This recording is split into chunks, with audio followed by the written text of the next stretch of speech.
Siyanamkela Avalanche of Grace, igama lam ndiwuthenjiwe emolweni kunyaka omtsha. Siyanamkela kunyaka omtsha. Happy New Year. Happy, happy, happy, happy, happy, happy, happy, happy, happy New Year. Bye. We love you. We love you. Sinamkela ngomoya omhle wecawe nangomfutho nangothando olukhulu kulonyaka ka-2025. Sizawufunda kwi-2 Kings chapter 7 qale kwivesi yesithathu. Kulapho sizakhuthazeka khona, siza nelizwi lenkuthazo. Verse 3. Ke kaloku kwakukho amadoda amane ayeneqhenqa ngaphandle kwesango. Yathi enye kwenye, sihlaleleni apha side sife.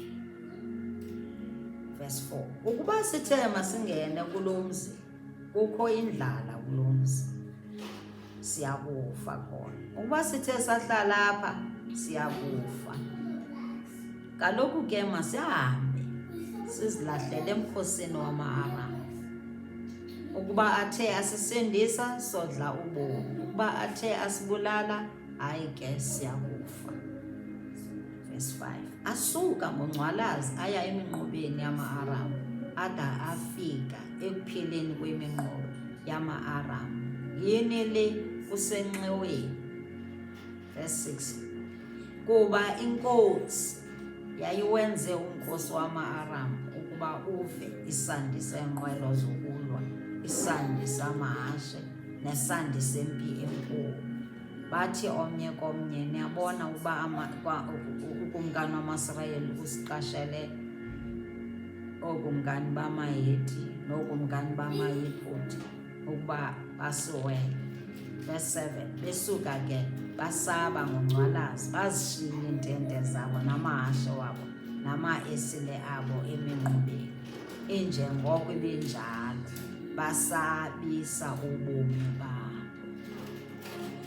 Verse 8. Afika ke loo madoda aneqhenqa ekupheleni kweminqobo, angena kwenye intente, adla, asela, athabatha apho isilivere negolide neengubo, aya kuziqusheka. Abuya angena kwenye intente, athabatha nakhona aya kuqusheka. Verse 9. Yathi enye kwenye, asilungisi, le imini yimini yendaba ezilungileyo. Sithe cwaka nje ukuba silinde kude kusi, siyakuzeka ityala.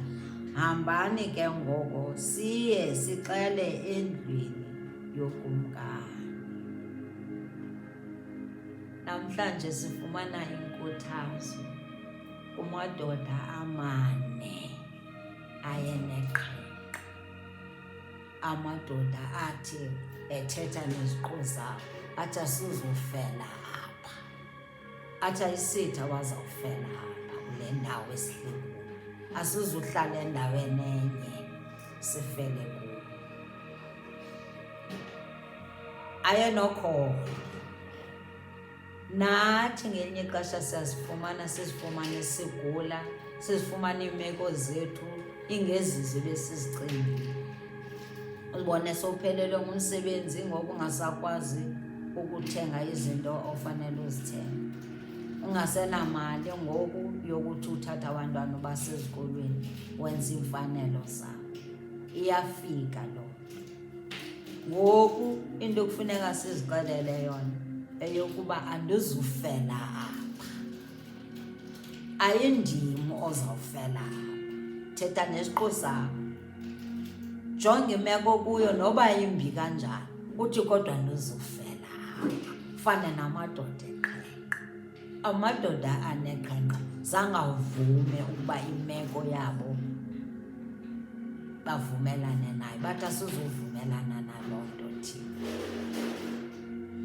Ukhumbule uba kaloku la madoda ayekhutshiwe kwaSamari. Athi mawaphuma baye ngaphandle kwegeti, ngoba esa sifo seqhenqa sasisulela kakhulu. Bezi-outcast, bengoonobhoti, bengafunwa. into ebesebeyijongile ngokuthi abantu mabafe nje kuphela, kodwa bona zange bavuma, bathi asoze thina. Ethetha kunjanje, yelo lizwi elo malikomeleze nawe namhlanje, zomeleza wena uba ungavumi imeko yakho ekekeleyo ukuba wena ngoku mayibulale, ungafeli kuloo meko, khuthazeka, uphume. Athi xa ephuma amantombazana bathi nje asizukuya kulo mzi esingaphandle kuwo ngoba nayo kukho indlala, kwakukho indlala eyayibomvu kuSamari. Bathi asizungena, masihambeni siye kuMaharamu apho sizazilahlela khona kwiintshaba zethu, kodwa uba sibulele besivele sizawufaka kanti, kodwa uba sibulelanga sizawuphila kubomi. Awujonge ubuhle bukaYehova, awujonge ukulunga kwakhe. He's merciful, my Lord. His mercies are new every morning. Apha kanye kweli bali sibona njena uthando lwakhe nokulunga kwakhe. Umamela into esithethayo Yehova, ngoba utsho ukuthi wabeva abafana bakaThixo, waweva amadoda ayephethwe iqenqethethe athetha uphila. Uthanda kakhulu xa sithetha ukuphila. Waweva wathi masithathe singahlaleni apha, masiphumile siye noba siya kwiintshaba zethu, kwiintente yeentaba zethu, ngenxa yendlala nangenxa yongavumelani nemeko abakuyo. Suvumelana nemeko kuyo, mayingakuqeleli into mawuyenze, xelela yona eyobukhona uThixo wakho. Njenayo ingadlanga ezulu umavula kuvalile, sozandlala. Athi xa efika kwezaa ntente zama-Arabhu afike ngekho, kanti izulu liye lavuleka. Bava isandi samahashe, bava iinqwelo zokulwa, bava isandi sempi enkulu. Wathi omnye komnye, uyava into yoba njena uThixo wamaSirayeli ngoku sithumelela amayipoti, asithumelela iintshaba ngoku namayedi ukuthi mawazosiatheka. Bava isandi, babaleka nobomi babo, babaleka bazishiya iintente, bashiya nama-esile wabo namahashe wabo, ngoba yayingawo babekhwela kumahashe kunye nama-esile kaloku, bazishiya zinjalo, babaleka. Uzibona ukuthi ulungile Yehova, khathala ukuthi omnye umntu uthina, kodwa he's merciful, unenceba mani. His mercies yayinceba yakhe naleyo. Wasebenzisa abanye, wasebenzisa the outcast, usebenzisa noba ungubane na kwemeko kuyo Yehova. Wena vumelana naye, masivumelane neBhayibhile. IBhayibhile xa isithi njena akukho kungenzeki kuYehova, ithetha inyani. Sibona kweli bhayibhile, nothing is impossible with God. Ayikho loo nto leyo kuYehova yoba into azizukwenzeka. Ungavumelane nemeko yakho, umtyholi sesithi kuwa uzujika, izawuhlala ugula, uzawuhlala onjalo, uzawuhlala uhlupheka, uzawuhlala ukuloo ndlala, ungamvumeli. Utsho uthi njena uYehova unezithembiso ezikhulu ngayo. Kukho into enkulu ofuneka ndiyenzile, funeka ndixelela abantu ngoYehova mna. Noba ndikweyiphi imeko yogula, kodwa njena ndizuvumelana nawe mtyholi eyoba mna ndizophila, ndiyazazi ndizawuphila. Kwivesi 9 bathe xa befika, kwivesi yesi-8 bafika phayana, bafika ama-Amori engekho, afika badibana noGolide, badla basela, kwabonakala igolide, wena golide wena silivere. Bathatha imithwalo bayofihla, baphinde bathatha bangena futhi nakwenye intente, bafika bathatha nakhona, badla bonela, bayofihla, batyhuthula kaloku. ukuhlakanipha noko. Yabona into ukuthi xa ugula ayitsho into ukuthi ingqondo yakho ayisebenzi.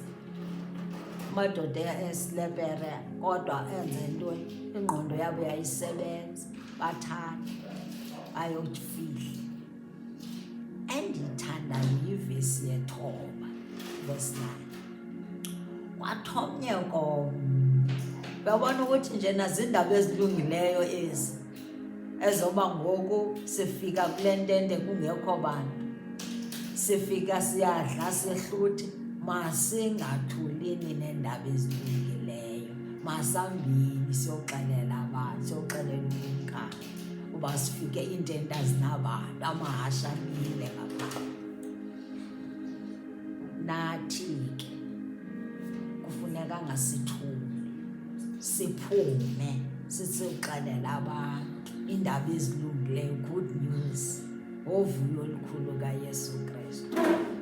Masiphume siyoxelela abantu. Namadoda eqhenqe aphuma athi asuzuthula, sifumene inceba kaYehova oba njena sifike kungekho mntu kwezi ntente, sizuthula sizutya sodwa. Sharing, i-sharing bayazi ukuthi njena nathi ngale ndlela uThixo asiphe ngayo, the same way asiblese ngayo masiblese abanye abantu nathi. Lilizwi lenkuthazo, lilizwi unyaka uqala nje lusithi sivula amehlo, lisivula amehlo, nawakho amehlo mawavuleke. iBhayibhile inamabali akhuthazayo. Inkuthazo yam nawe mayibe semabalini eBhayibhile. Singahlali nje kwindawo enye, uhlale endaweni enye uthi ndizawuthini. Phuma uhambe ecaweni ngemini yecawa, ufike ukhonze uthini. God will make a way for you, noba kukweyiphi nemeko. The impossibilities will become possible xa uthembe uYehova. La madoda esilepere, it means nabo ayemthembile uYehova, ngoba athetha ukuphila, bathi asizufela apha thina.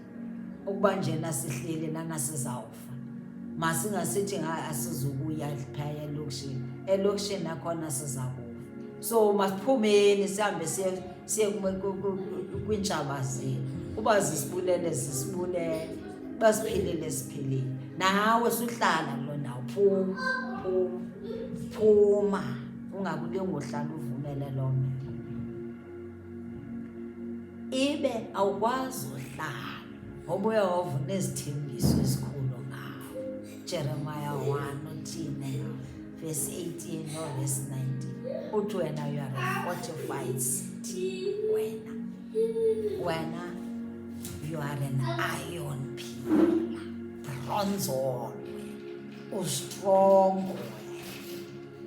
Bazawulwa nawe kodwa akukho nto bazakwenzayo. They will fight with you, but they will do nothing to you. They will never win. They will fail. Ngoba uYehova unawe. Thatha leli lizwi eyokuba mna zizondhlula zonke izinto ezizigulo nezimeko zinje. Ndizawuphuma ndihambe ndiyofuna umsebenzi, ndizawufumana ngoba uYehova uhamba nawe. Akazundilahla, akazundishiya. Ngaloo ndlela izulu lizawuvuleka limamele le nto ethethayo. Noba kukweliphina indlala, sekwi-end times kukho indlala, kukho ukuhlupheka okungapheli okudlulayo, kodwa ungakuvumeli. Sixelele nje into yoba ndiyaphuma. Uyaphuma wena, akho nto awazizukugqilezela, akho nto ezawugqila. God bless you and stay blessed. We love you.